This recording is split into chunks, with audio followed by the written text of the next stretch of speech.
Nora was always a bit of an oddball.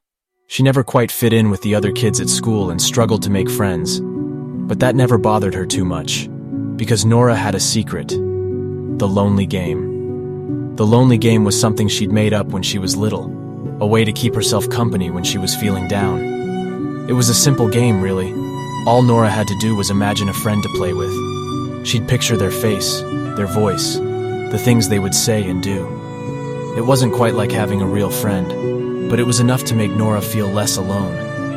As she got older, Nora never stopped playing the lonely game. She'd sit alone at lunch, staring off into space, imagining her imaginary friend sitting beside her. She'd walk home from school, chatting away to the imaginary friend by her side. And whenever she felt particularly lonely, she'd retreat to her room and spend hours lost in her own world. But one day, something strange happened.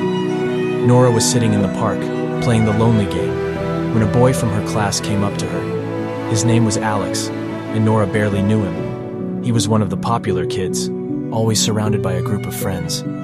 "Hey," he said, "what are you doing?" Nora hesitated, not wanting to admit that she was playing a game by herself. But something in Alex's tone made her feel like he was genuinely curious, not trying to make fun of her. "I'm just thinking," she said.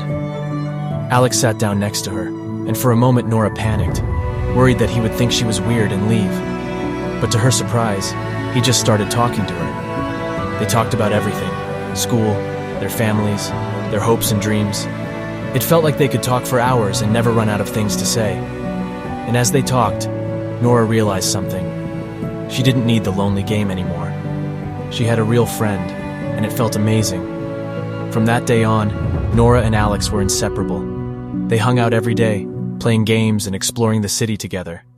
And while Nora never forgot about the lonely game, it had been her constant companion for so long, she didn't need it anymore.